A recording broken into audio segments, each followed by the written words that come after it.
Dan kebetulan anakku yang udah tidur di kamar terbangun memanggil aku. Naiklah aku ke kamar atas dengan maksud menidurkan kembali anakku ini. Aku pun terkejut karena di ujung tangga, persis di tempat kejadian dulu, aku melihat ada sosok yang menyerupai ayah.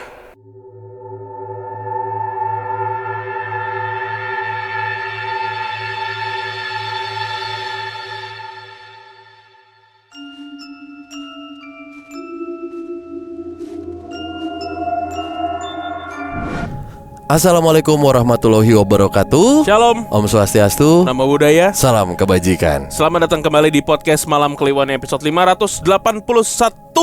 Itu dah.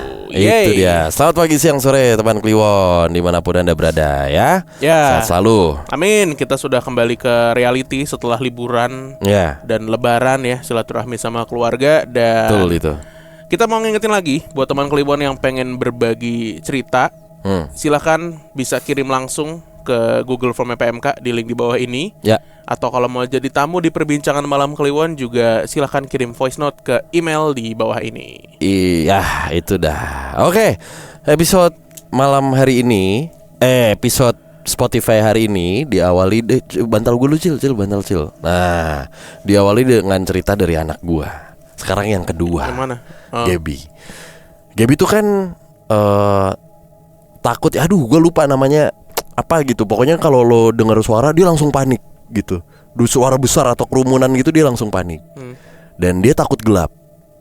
Takut banget gelap dan takut banget sendiri lah intinya gitu. Dia nggak bisa. Dia beda lah sama kakaknya. Nah, kemarin belum lama kita tuh ngumpul di rumah mertua gua. Lo pernah ke rumah mertua kan? Pernah. Naik lantai 2 kamarnya anak-anak, lantai 3 baru ini kan tempat main pingpong itu. Kita lagi pesan pizza nih. Nah, si Gaby udah bilang, Gaby lapar lah, barusan makan ikan kukus udah jam lapar 6. lagi. Jam 6 abis selesai makan. Setengah 8 dia bilang lapar lagi. Nah, kita lagi ada di kamarnya si Tatan lah gitu. Udah lagi di kamar, lagi pemain kartu. Tiba-tiba bini gue nyeletuk, kayaknya pizzanya udah deket deh gitu. Terus si Gaby, udah datang belum sih mah gitu. Lapar. Nah, kan kondisi udah gelap ya. Kita nggak nyadar kalau dia bilang, Gaby cek dulu deh gitu. Gaby lihat dulu deh. Nah, kita lagi asik main kartu. Gua nyadarnya tiba-tiba setelah lama dia masuk pintu kamar lagi dengan ngos-ngosan. Gaby dari mana? Pizzanya nggak ada di meja gitu. Oh, dia lari ke bawah. Dia ke bawah sendiri mengecek pizzanya udah datang belum. Padahal udah gelap. Dia tidak menghiraukan gelap, dia tidak menghiraukan sepi. Yang dia cek pizzanya sudah ada belum. Bicara perut, Pak. Ini ngomongin perut ya. Masalah perut tuh udah paling sensitif emang. Biar kata gelap, hantu gitu, Gak peduli Pak, bodoh amat. Terus dia baru nyadar akhirnya, loh Gaby berani gitu. Terus kayaknya dia baru nyadar kalau, lah dari tadi tuh gue sendiri ya di ke bawah gitu. Anak sekecil itu berkelahi. Dia tidak mempedulikan ada setan, kegelapan. Dia turun Pak tangga. Kan tangganya lumayan jauh tinggi gitu. Jauh. Mah pizzanya belum ada di meja. Anjir, turun sendirian. Kencot. Perkara perut ya. Iya, bicara perut Pak. Itu Pak, udah bukan bicara kopi lagi tuh. Bicara perut Pak, orang hilang akal sehat ya. Udah gak mikir panjang dah. Gitu. Jadi sebenarnya poin yang bisa diambil dari setiap cerita selingan di PMK adalah keberanian tuh bisa kita timbulkan kok kalau lapar. Aduh. Oke. Itu tadi cerita dari anak ibumu yang mengalahkan rasa takutnya akan gelap dan sendirian ya, demi bisa makan pizza. Oke. Ini cerita kiriman dari seorang teman Kliwon. Akan gue bacain. Assalamualaikum Mas Bimo, Mas Danu dan pendengar PMK semua. Perkenalkan, namaku Okta. Aku pendengar baru sebulan terakhir lah nih, tapi maraton. Hampir semua udah aku dengarkan. Maklum, ibu rumah tangga. Awalnya takut nih dengerin PMK karena takut horor. Takut mereka ikut dengerin terus nongol. Soalnya aku sendirian dan lingkungan daerah tempat tinggalku mendukung aktivitas mereka. Tapi nyatanya malah berasa ditemenin nih sama Mas Bimo dan Mas Danu. Asik. Oke, aku mau berbagi cerita yang terjadi saat kecil dan bersambung. Latar kejadian ini di rumah orang tuaku di sebuah kecamatan di Kabupaten Es, 20 km sebelah utara kota Solo. Rumah orang tuaku ini terletak di tengah perumahan. Otomatis rumah ini berhimpitan satu dan lainnya. Kejadiannya tahun 2000. Saat itu aku masih 7 tahunan. Aku inget hari itu tuh Kamis malam atau malam Jumat. Setiap malam Jumat, saat itu ibu-ibu di perumahan ini mengadakan pengajian di masjid. Otomatis anak-anak yang gak ada ibunya memilih bermain di luar rumah. Begitupun aku dan adikku, sebut aja namanya Sivi. Aku, Sivi dan teman kami, sebut aja namanya Zani. Ini kita bermain petak umpet. Ayahku yang melihat kami bermain bukannya nyuruh kami kembali belajar, malah ikut bermain. Jadilah aku, ayah, Zivi dan Zani main petak umpet. Peraturan petak umpet ini hanya boleh di sekitar rumahku saja. Permainan terus berjalan hingga giliranku jaga. Setelah hitungan selesai, aku mulai mencari mereka. Hampir semua sudut rumah aku susuri tapi belum ketemu. Hingga terakhir titik di tangga rumahku. Aku melihat kaki ayah dan adikku di ujung tangga atas. Langsung aku menghampirinya bermaksud menangkapnya. Saat aku berhadapan dengan ayah dan Sivi ini, aku melihat ayah dan adikku ini hanya tersenyum menyeringai kepadaku. Tanpa pikir panjang, aku teriak, "Bapak dan Sivi tertangkap!" Gitu ya, kayak main petak umpet lah. Aku berlari kembali ke pos jaga di teras rumah. Tidak ada langkah kaki di belakangku yang lari. Tiba-tiba ayah dan Sivi keluar dari samping rumah Bude Prapti. Aku pun kebingungan dan nanya, "Loh, kok ada di situ? Bukannya kamu dan bapak di tangga, Vi?" Adikku jawab, "Bukan aku ya, aku ada di sini. Bapak di dekat kandang ayam. Waktu dengar kamu teriak dari dalam rumah, aku bingung. Padahal jelas-jelas aku di luar dan kamu di dalam." Anjir. Yeah. Saat itu aku sedikit marah dengan Sivi. Aku mikir mereka mempermainkanku. Tiba-tiba Zani menyela dan bilang, "Tak, dari tadi bapak dan Sivi tuh di samping rumah Budi Prapti. Aku di bunga-bungaan situ. Gak ada yang sembunyi dalam rumah." Aku yang ngerasa dipermainkan pun akhirnya gerutu sama ayah dan adikku. Permainan ini pun selesai tanpa akhir yang jelas. Bertahun-tahun berlalu, kejadian ini masih menghantuiku tanpa ada kejelasan lebih nih kepada ayah dan Sivi. Hingga kemarin, bulan Mei, setelah acara hajatan pernikahan Sivi, kami berkumpul nih, bercengkrama berenam.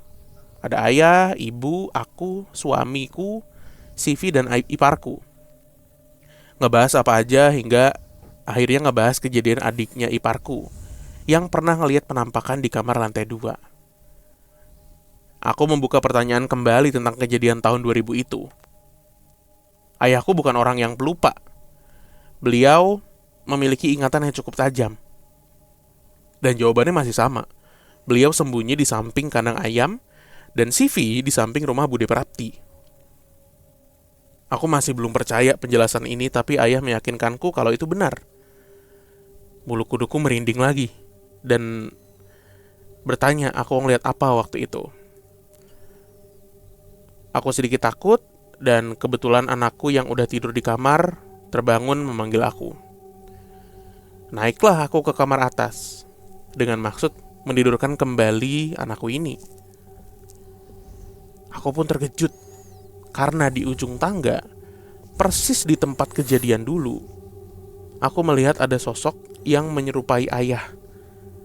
Dengan kaos Kurt Cobain, dengan perawakan ayah 20 tahun yang lalu. Berdiri, berjalan menuju ruang jemuran dan menghilang.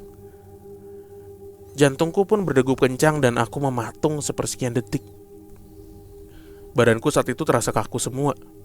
Mau teriak pun mulut berasa terkunci. Paniklah yang jelas. Orang Jawa bilang situasi ini kami tenggengen. Apa nih? Apa tuh? Nggak tahu, gue.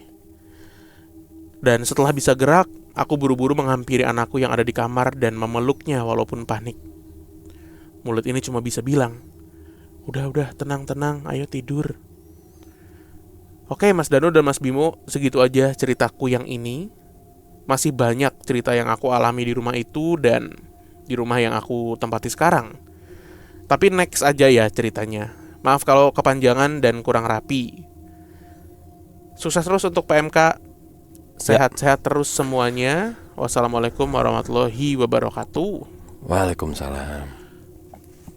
Wah, ini berarti pengalaman yang udah kejadian di tahun 2000 terus ternyata nyambung, bersambung. Beneran bersambung anjir. Bagaimana kisahnya bisa bersambung gitu ya?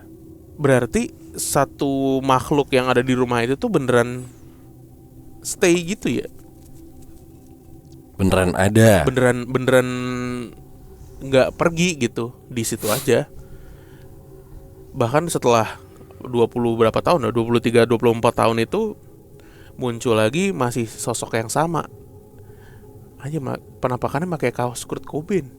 Bapaknya keren nih berarti nih. Anak grunge. Enggak. Tukang thrifting. Oh iya, sekarang benar. Iya. Iya anjir.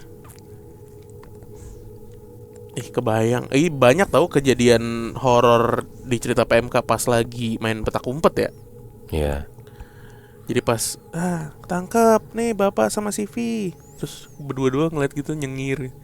Nyata nggak ada. Gue baru semalam main petak umpet gue. Baru semalam di rumah. Lah nggak apa-apa lah. Sama gue kan sama Gaby. Oh. Iya. Kira sama Damar gitu. Ngapain? Susah dicari dia. Udah hitam. Umur udah 34 main petak umpet sama teman sebaya. Terus? Iya. Gua nggak sengaja. Jadi kan disuruh Gaby harus pakai ini kan, membawa itu loh yang buat lilin. Balon-balon berpanjang itu yang ada air isinya. Jadi kalau menangkap kita harus pura-pura nembak, intinya gitulah.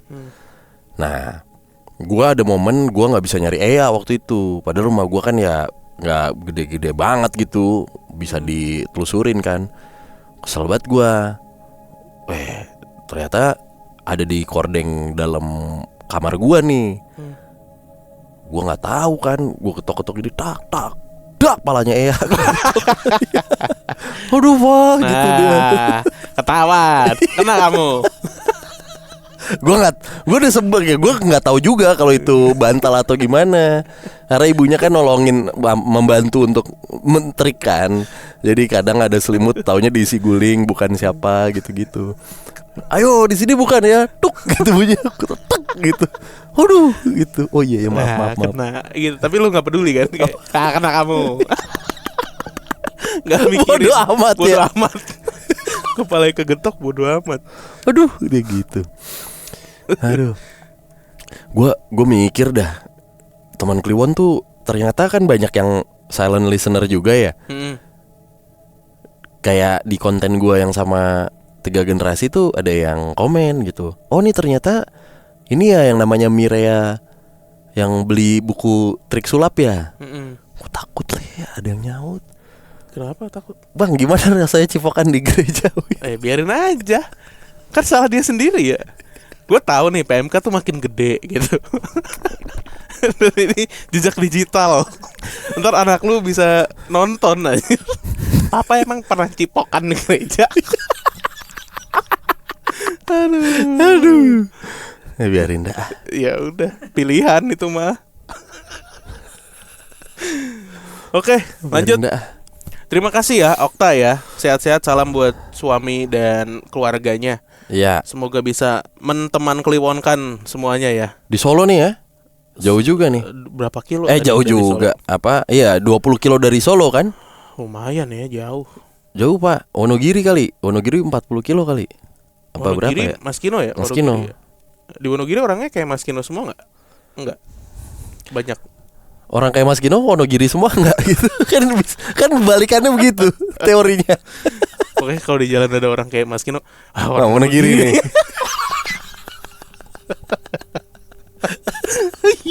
Wonogiri Mas. Bukan Maduro. Aduh. Tapi Kino cuma satu sih di dunia ini, gue Satu yakin. bro, yang lain jadi kuno pokoknya. Asli. Oke, ini agak panjang sedikit ya. Mudah-mudahan berkenan untuk mendengarkan. Selamat pagi, siang, sore, malam Bang Bimo dan Bang Danu. Perkenalkan, saya Mufti, berasal dari kota C yang lokasinya berada di pesisir selatan Pulau Jawa. Saya mengikuti Potmawon ini dari sekitar episode 20-an dan selalu menjadi pengantar tidur selama masa perantauan ketika saya bekerja di luar kota. Bahkan kebiasaan saya mendengar podcast kalian ini terbawa sampai saat ini saya sudah menikah. Walaupun istri selalu protes karena merasa takut dan ujungnya saya nggak dapat kasur untuk tidur. Bodoh amat. Saya selalu suka denger jokes-jokes receh kalian berdua seperti ngopi.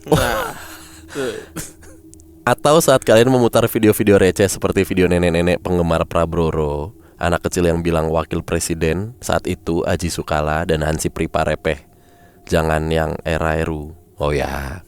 Dan masih banyak lagi lah, intinya begitu ya. Intinya dia terima kasih lah. Dan sejak dulu saya ingin sekali berbagi pengalaman yang pernah saya alami. Namun untuk menulis selalu kalah dengan kesibukan. Akhirnya saya bisa menceritakan sekarang. Kita mulai ceritanya nih ya. Cerita ini terjadi di tahun 2018 ketika saya masih kuliah di salah satu kampus di bagian utara kota pendidikan. Tahu ya, di mana itu kota pendidikan? Sebelumnya, saya bukanlah orang yang bisa melihat hal-hal goib, apalagi berinteraksi dengan mereka.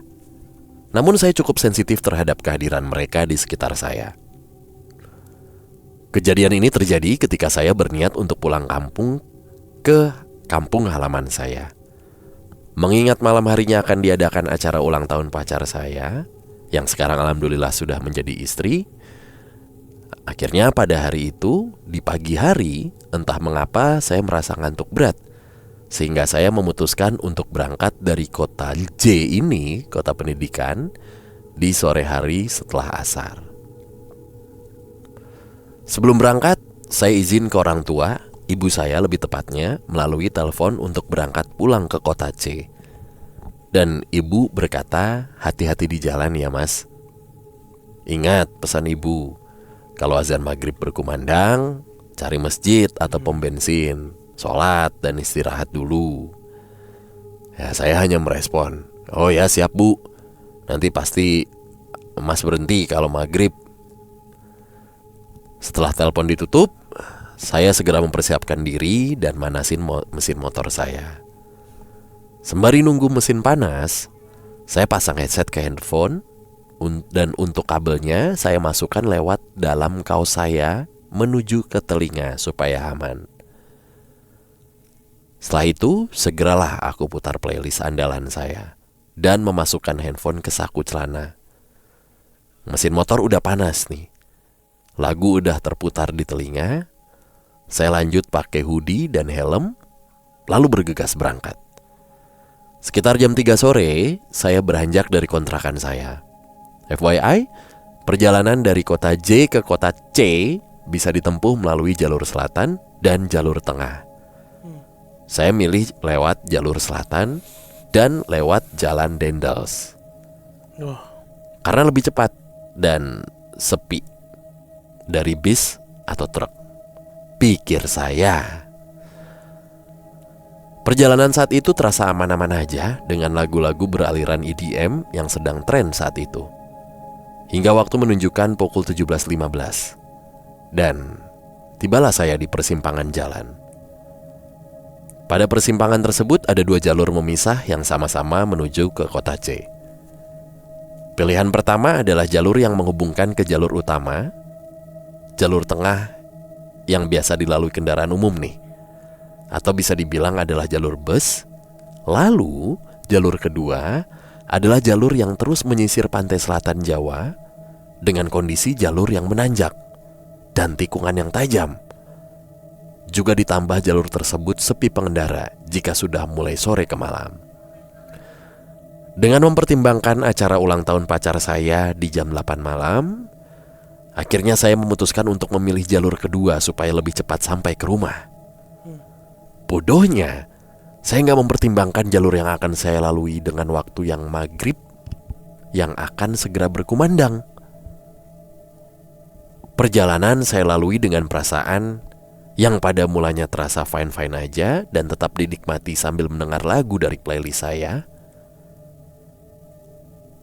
Tapi saat itu saya mulai jalur itu dengan jalan yang cukup sempit. Dilanjut trek yang menanjak dan disusul dengan tikungan-tikungan yang tajam. Entah karena sinyal yang hilang atau bagaimana, suara dari headset saya juga tiba-tiba seperti kaset rusak dengan suara yang sangat bising dan kemudian mati. Waktu menunjukkan jam 17.45. Ketika saya melewati pemukiman warga, terdengar azan maghrib dari masjid di tepi jalan itu. Akan tetapi, saya memutuskan untuk tetap melanjutkan perjalanan, mengingat saya harus cepat sampai rumah. Saya terus melanjutkan perjalanan dan tiba-tiba saja, saya merasakan sekujur tubuh merinding dan saya menyadari bahwa di jalanan ini hanya saya sendiri. Kini saya berada di jalanan yang kanan kirinya hanya ada pepohonan lebat dengan suasana yang sepi. Suara-suara serangga khas waktu-waktu sendakala sangat nyaring saat itu. Disusul suara deburan ombak dari bawah sana. Saya terus menyusuri jalan tersebut hingga melewati suatu komplek pemakaman kecil yang biasanya saya menandai pemakaman tersebut berarti sudah akan keluar dari perbukitan ini. Dan disusul jalanan menuju ke pantai A di Kabupaten K. Akan tetapi saat itu saya merasa perjalanan tidak kunjung sampai ke pantai A. Saya tetap menyusuri jalan itu dan saya menyadari bahwa saya melewati komplek pemakaman kecil itu lagi. Saya merasa ada yang aneh dan merasa seperti ada yang mengikuti saya dari belakang. Saya langsung mengucap istighfar dan membaca ayat kursi sepanjang jalan tanpa berpikir untuk berhenti. Perasaan merinding saya semakin memuncak ketika saya mendapati komplek pemakaman kecil yang saat ini berarti sudah 3 kali saya lewati. Dan saat itu saya sama sekali tidak berani untuk melihat ke arah spion, karena perasaan saya seperti ada yang membonceng dan laju motor terasa sangat berat. Hingga pada akhirnya, setelah saya melewati komplek pemakaman kecil itu untuk yang ketiga kalinya, tiba-tiba di depan saya melihat ada sebuah lampu lentera yang biasa dipakai orang zaman dulu untuk penerangan. Lentera itu menempel pada sebuah pohon yang sebelumnya saya sama sekali nggak melihat lentera dari pohon manapun. Saya melihat ada sebuah persimpangan yang sebetulnya saya juga tidak melihat ada persimpangan jalan itu. Persimpangan itu terlihat dari sinar redup lentera yang saya lihat di pohon itu. Tanpa pikir panjang, saya langsung mengikuti jalan itu dengan rasa percaya diri bahwa ini adalah jalan keluar dari dimensi yang sudah membuat saya berputar-putar di dalamnya. Saya mulai mengikuti jalan itu dengan melewati lentera di pohon itu. Dan kemudian jalanan mulai menanjak. Jalan menanjak itu kemudian diikuti oleh jalan temurun yang kemudian disusul tikungan tajam ke kanan. Ketika menanjak, mata saya langsung terfokus pada sebuah pohon besar yang sangat rimbun. Setelah sampai di puncak tanjakan tersebut, saya bisa melihat bahwa pohon itu berada di ujung jalan temurun yang akan diikuti oleh tikungan tajam ke kanan setelahnya. Saya terus mencoba mengalihkan pandangan saya dari pohon itu, namun sulit sekali. Dan tiba-tiba, pohon itu bergerak seakan ingin meraih saya. Dan terlihat pancaran 2 mata merah dari atas pohon itu. Saya merinding sejadi-jadinya. Keringat mulai bercucuran dari kepala saya sampai kaki.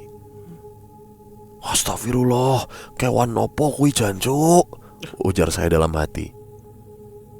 Pohon itu seketika berubah menjadi makhluk hitam yang sangat besar dengan 2 mata merah yang memancar terang. Mata itu terus melihat ke arah saya seakan mengintimidasi saya. Mau gak mau saya tetap harus melewati pohon ini dengan jarak yang cukup dekat. Mengingat hanya ada jalan kecil ini dan trek yang harus dilalui adalah jalan temurun dan juga tikungan tajam ke kanan yang menjadi tempat dari pohon ini berdiri. Saya terus melajukan motor saya dan hampir terjatuh di tikungan tersebut. Karena jarak saya dengan pohon itu hanya kira-kira 2 meter. Diikuti dengan bau yang sangat busuk dan suara geraman dari makhluk itu. Saya berteriak dalam hati, "Ya Allah, tolong saya ingin pulang. Tunjukkan saya jalan yang sebenarnya." Gak lama setelah melewati pohon besar tersebut, saya ingat bahwa ini adalah jalanan yang menandai sudah sampai di pantai A di Kabupaten K. Ditandai dengan adanya masjid di kiri jalan, yang kemudian saya berhenti di masjid itu. Saya cek di jam tangan saya, jamnya tuh menunjukkan pukul 17.55. Yang berarti, sepanjang perjalanan tadi, saya hanya menghabiskan waktu 10 menit aja. Padahal perasaan saya sangat lama ada di jalan tersebut. Mungkin kurang lebih sejaman. Saya pun beranjak turun dari motor dan melepas helm saya dan terkejut karena headset yang saya pakai sudah tidak ada di telinga. Begitu juga di handphone saya. Secara logika, sangat tidak masuk akal headset tersebut bisa jatuh. Karena ujung jacknya saya masukkan ke handphone di saku. Kabelnya pun saya lewati dalam kaos dan jaket. Begitu juga dengan yang terpasang ke telinga terlindungi oleh tali helm. Ya sudahlah, headset hilang gak apa-apa. Mungkin kewan jancuk itu butuh hiburan untuk dengerin musik. Daripada saya yang diambil, bisa modar. Setelah sholat maghrib, saya bergegas melanjutkan perjalanan yang tinggal setengah jam lagi sampai rumah. Dalam perjalanan itu semua terasa aman-aman aja. Dan pada jam 7 malam saya sampai di rumah dengan selamat dan bisa menghadiri acara ulang tahun pacar saya dengan tepat waktu. Mungkin segitu dulu aja ya cerita yang bisa saya sharing. Maaf kalau ceritanya terlalu panjang atau gak serem.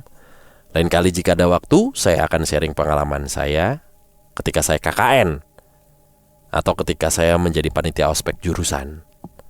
Sukses selalu buat tim PMK semuanya, semoga makin berkah, barokah, lancar, jaya semua urusannya, amin. Amin. Dan jangan lupa untuk Bang Bimo dan Bang Danu, ambil rotimu, ambil cangkirmu, dan teriak Opoy.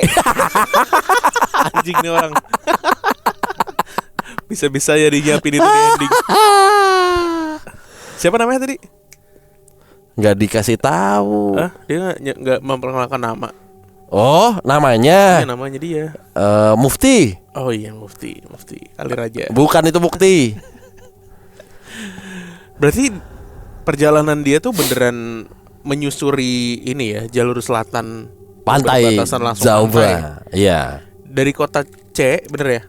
Dari kota C ke kota pelajar. Iya. Ke kota J. Oh, berarti ngelewatin kota K itu ya kan? Iya. Itu lumayan loh jaraknya. Iya gak sih? Harusnya 4 jam, gue tahu sih nih. Lumayan kan? Lumayan. Jalannya 4 jam motor. Pacar. Nah, pertanyaannya kan itu. Kenapa dibela-belain jam 8 malam hadir di ulang tahun pacar? Pasti kan ada sebab musabab. Orang tua udah wanti-wanti. Nah, kalau maghrib minggir dulu. Sholat dulu, baru jalan lagi. Gak diindahkan sama beliau ini. Wah, gitu. Ayo. Udah begini tuh, udah Superman. Udah gak mandang lagi tuh. Udah gak mandang jalanan. Yang kan udah ada di otak.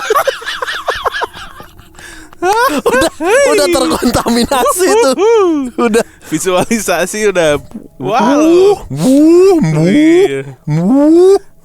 Motor udah tat. Musik udah EDM. Udah siap. Don't you worry child. Udah Swedish House Mafia. Gayanya paling Pitbull. Pemuda kota C ini gayanya luar biasa nih. Bener. Aku ulang tahun loh yang jam 8. OTW.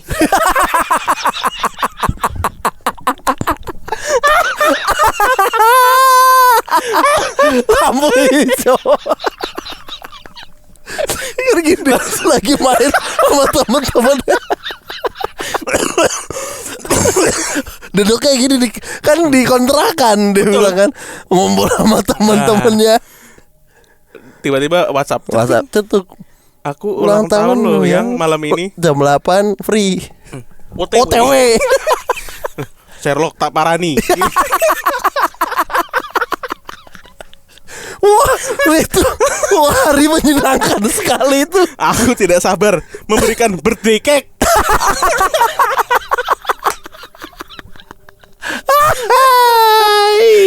Wah, itu udah. Wah, itu mandi seger banget itu. Wah, 4 jam dah. Antar aku sampai tiup lilin ya yang. Iya tiup lilin. Yang nanti kamu sampai kalau nggak ada lilin nggak apa-apa. Aku bawa obor. Aku bawa obor. Obor SEA Games. Apalagi bawa obor Olimpiade. Untuk aduh OTW anjing. OTW anjing. Itu jauh anjir. Bodoh amat. Gaskan dia. Aduh gaskan dia. Aduh capek. Lagian dibela-belain banget kan, pasti ada sesuatu value besar di sini nih. OTW. Ngeliat hantu dah. Headset hilang, bodoh amat. Bodoh amat. Aduh, anjir. Oke. Mas Mufti salam buat istri ya. Iya, Sekarang oh udah jadi istri, benar. Ya, udah nikah. OTW. Ya, terima kasih teman Kliwon yang udah berbagi cerita, yang udah mendengarkan dan menonton. Kita ketemu lagi di episode berikutnya. Dadah.